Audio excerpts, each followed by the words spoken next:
Welcome to Madagascar! Woo! We've been here for a few weeks just getting the boat sorted. We've done a few little trips around, but we're off on our first adventure out to another island. We're in the northwest corner of Madagascar near a town called Nosy Be. It is such fantastic cruising grounds.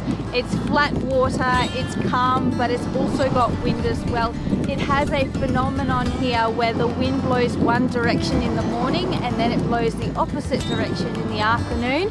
It's really good for sailing, and it's actually one of the very last places on earth where people still sail traditional boats commercially. When we first arrived to Madagascar, we sailed direct to our clearance port of Hellville and Nosy Be. This happens to be 100 miles south from the northern tip of Madagascar and meant we sailed past some spectacular looking islands which we wanted to check out. Therefore, we are heading north to the Mitsio archipelago to see what we missed. Heading back up the coast means returning to the stronger solar winds and closer to the northern tip where the wind often rips at 50 plus knots. Glorious, beautiful day.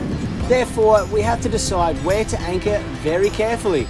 Our anchorage must be protected in the afternoon westerly, yet hidden from the morning easterly as the wind changes direction through the night. We study the charts and scroll through satellite images to find anchorages, and 9 out of 10 times we are successful, but there is always that chance. Now that's the joyful thing about sailing somewhere new. It's that extra new challenge, isn't it? So, we've got our satellite images up, which we're using. The charts aren't exactly very detailed. Here is very much a bit like Indonesia in that regard, like it's pretty uncharted waters. So we've got our satellite images to rectify that situation, but we've also got the eyes from Mum up the front. So Benita's on the bow as we come in, because the water is still pretty shallow, like we're in 20 metres now. It is a little bit reefy, because we are still under sail, just because it's more fun that way.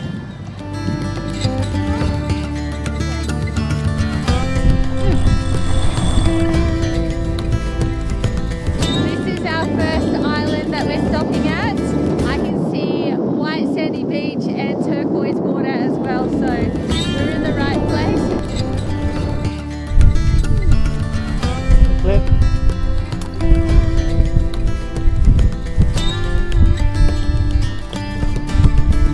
Ready? After any long sail and the anchor is set, one of the first things on the list to do is to run the hound. Well, at least find him a patch of sand to do his business on. Oh. Wow, there's heaps of birds in the sky. It's also a great excuse for us to get off the boat and go explore after a long day of sailing and our own welcome to a new anchorage. Marley definitely appreciates the finer things of a dog's life. A good coconut to chew, a patch of sand to sniff, and to be right by our side. We try our best to give him all of these things daily. See all the birds up high, Lola? Yeah. See, look at this. Another one. Yeah. See, look at Wow, big ones. There's the big black white ones. They are huge.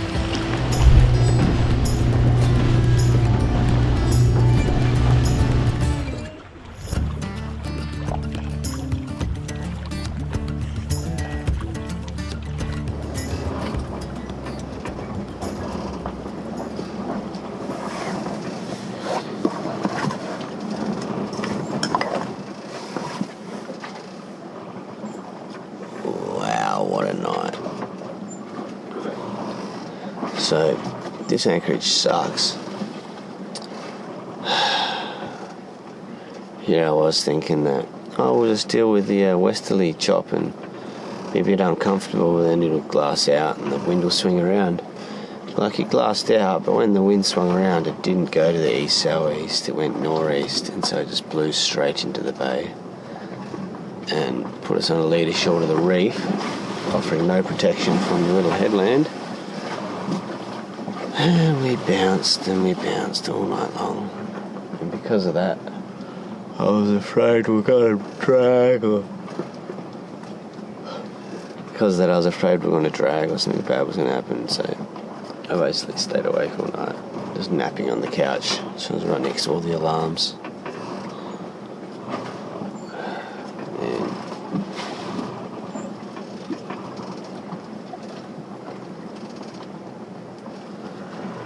There's the sunrise. Right, it's going to move the boat or move me into bed now.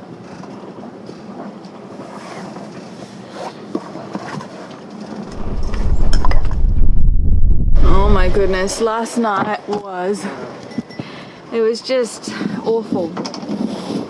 Anyway, so we've barely had any sleep, but we're in paradise, so we must keep on. We were going to explore here this morning, but it's just still pretty rolly, so we want to try to find somewhere else that's a bit more protected. Yeah, so I think we're going to pick up anchor and keep moving. That is the loosest thing I have seen in quite some time. The nearest little island over there is over a mile away. We did see a boat that was probably a mile away as well, like a mile from the island, a mile from us. We are over a little bit of a reef, like, I know it's 18 metres at the moment. It's going between 40 metres and 18 metres, so a little bit of a reef. I just look out the port and I see like some rubbish, and I was like, no, you don't really see much rubbish. There's a bit of rubbish, but it was a float, and then someone's splashing, and they started splashing, like, I don't know, to try to get for me to notice them or something, like just looking around. Like when we went past the other fella, I gave him like these ones, like, you okay? And he just basically ignored me. But I'm just sitting here looking around now and I see some more splashing out here. I was thinking, oh, whales. But it's another old mate. Should we go see another mile away from the other guys. God. Someone's gonna die out here. Oh, there's a little boat over here. Should we go see if they're okay? I think we should, Yosh. We shouldn't just leave him. Yeah, just seen old mate's fin. Like, old mate's just happily diving away out over here. So there's another guy, like at least another nautical mile away from the boat and the other divers. Like, I get it that this is like a big expansive reef section, you know, like we're in 20 metres. This whole area is been like between 17 and 20, but yeah, the boat's a couple of miles away. The dudes are just off swimming by themselves. They're probably diving 20 metres. Man, there's ways about doing it, eh? And like, oh, yeah. That's not how I'd operate. Man. Yosh is on! He's on! Yosh is on! Madagascar has so much marine life. Fishing's great here.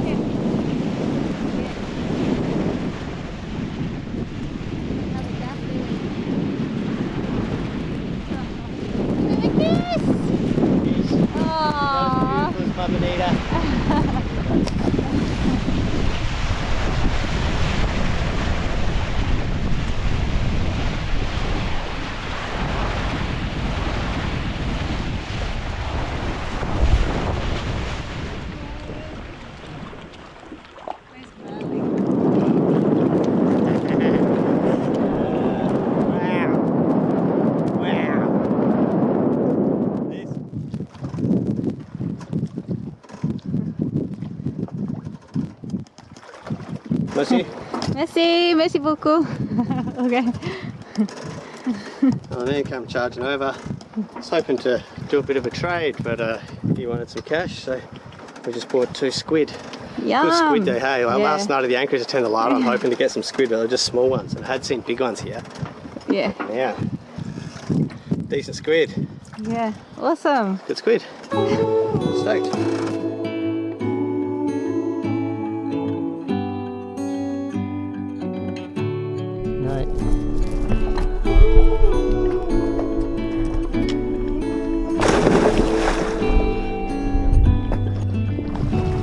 During our little stint in Thailand when we were on the hard stand doing all the boat work, we blasted back all the bottom, but we also blasted the prop and the other bits of metal underneath the boat, and we applied that really expensive stuff called prop speed, well, the Australian version called 1 speed, and unfortunately hasn't really seemed to have done the test of time. Maybe because we did sit in the marina for quite a long time, so we didn't get a lot of movement and wasn't brushing it off. While we're in Reunion, didn't feel like diving in the marina with that nice green water and common occurrence of bull sharks. Since we've been in Madagascar, I suppose we haven't moved around heaps either, and when we motored yesterday I could hear a little bit of something going on with the prop, a bit of something going on with the shaft, and after having a little jump in the water in this really clear water yesterday, we could see that, yeah, we have got some barnies on the shaft. It's like a bloody reef on the shaft, and the prop's got a couple of big barnies, so that makes it a little bit off balance. And yeah, the other boot at the bottom of the rudder seems to have a bit of growth on it as well. So unfortunately, the old prop speed just hasn't done the test of time. We put it on for when we go to Africa, so we don't have to jump in the water with all the crocodiles, sharks and hippos. But here we are, anchored in 5 metres, nice and clear, so we've got to make the most of this and just have to start the clean process, I suppose. We'll knock off these barnies and the growth, and hopefully it stays a bit clean as we move around a bit more now. Time will tell, but I guess this is day 1 of weekly cleaning.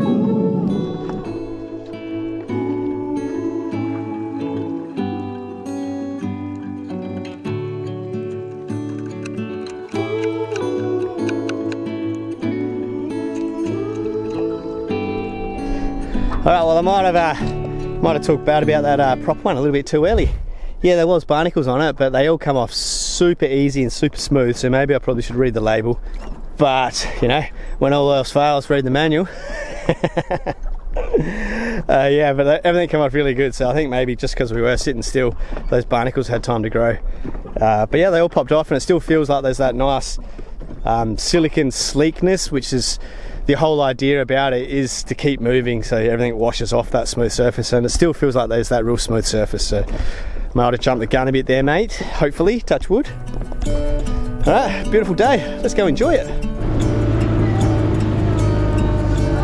I'm gonna let the sun shine in today. Okay. I'm trying to make this darkness go away. I'll paint with colors and I'll sing until my lungs give out.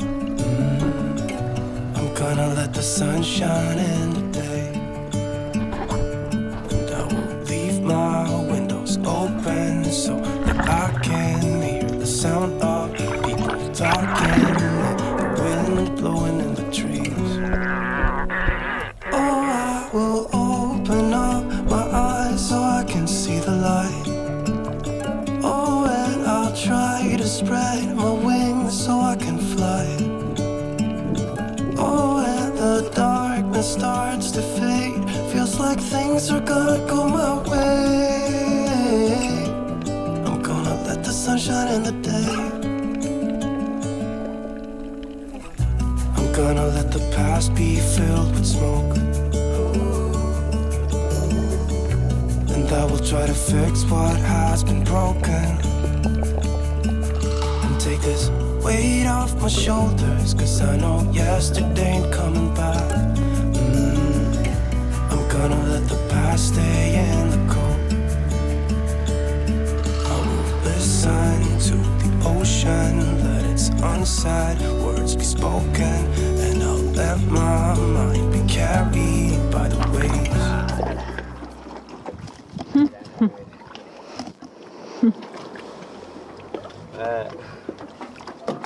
Okay. Okay. Maybe he means the fin is too short for catching fish. Like, he wants like a. Assim. 20 metres à plonger. Yeah. C'est 20 metres. C'est pour 100 de langouste. Okay. Here we go.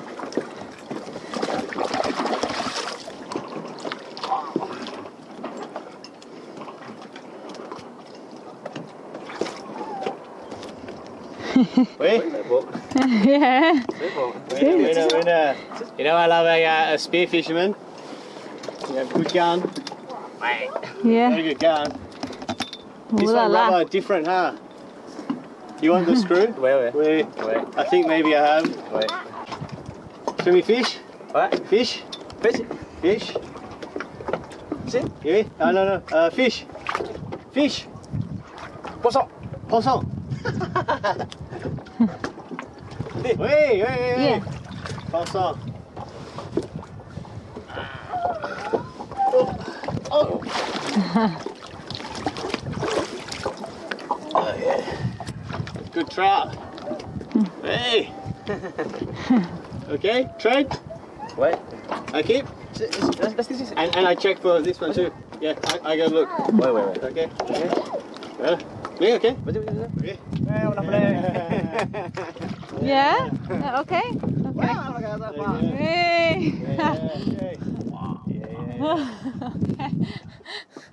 So the lads we traded with earlier, they went out for a bit of a spear. I think he committed the fact of just charging across the ocean to come and see us to see if he can make some trades. So the wind's up now, that westerly's up, and he can't get back across. So I'm going to give him a tow.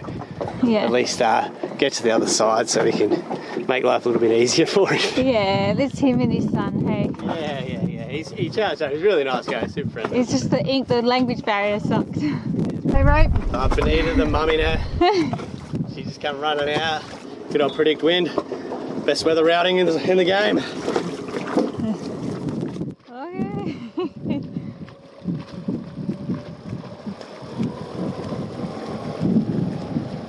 Au revoir. Bye-bye. So I just towed him back to his village. Now to tow back to the village from the island across to the other island, it's about 5.5, 6 miles. With the westerly built up, there was a bit of a fetch, you know, up to 0.5 metre, 1 metre sort of fetch. So like pretty rough in the dinghy. So old mate in his canoe definitely committed to paddling over to see the sailboat, which you can't blame him. I don't think many sailboats would have anchored where we were. Yeah, so I just dropped him off. It probably took me quite some time. But yeah, this is the fish that we traded with. This is the first time that anyone sort of offered us like a decent fish. These are beautiful cod. Look at that. We offered him a pair of fins for it and he wasn't super impressed. They were second-hand fins that we offered anyway, and I probably wouldn't have been that impressed either. So we chucked a mask in as well to sweeten the deal, and then just as we were talking, he showed us his spear gun and that, and I was like, oh, I'll grab you a rubber for your spear gun.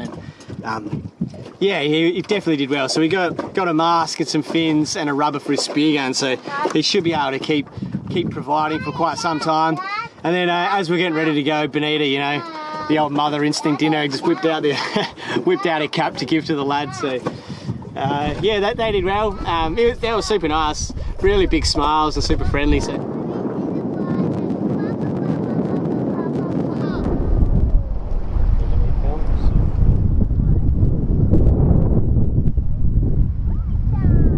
Okay.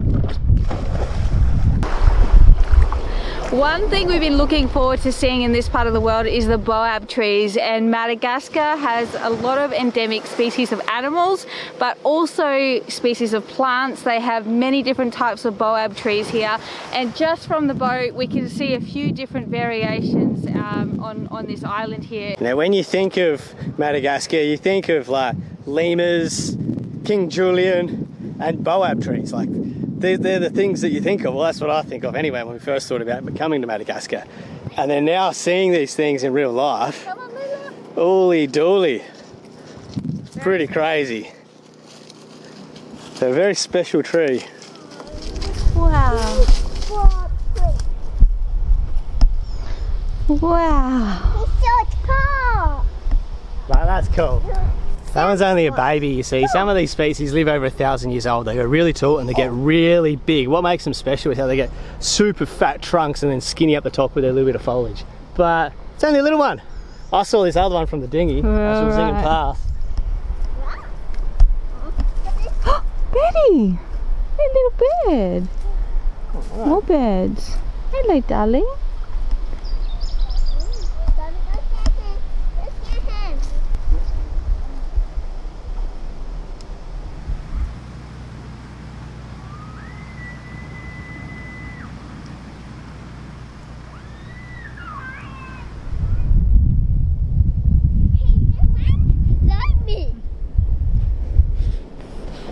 We're saving the best till last. These baobabs look insane from the ocean. So they look big out there, so they're gonna look big on the island too.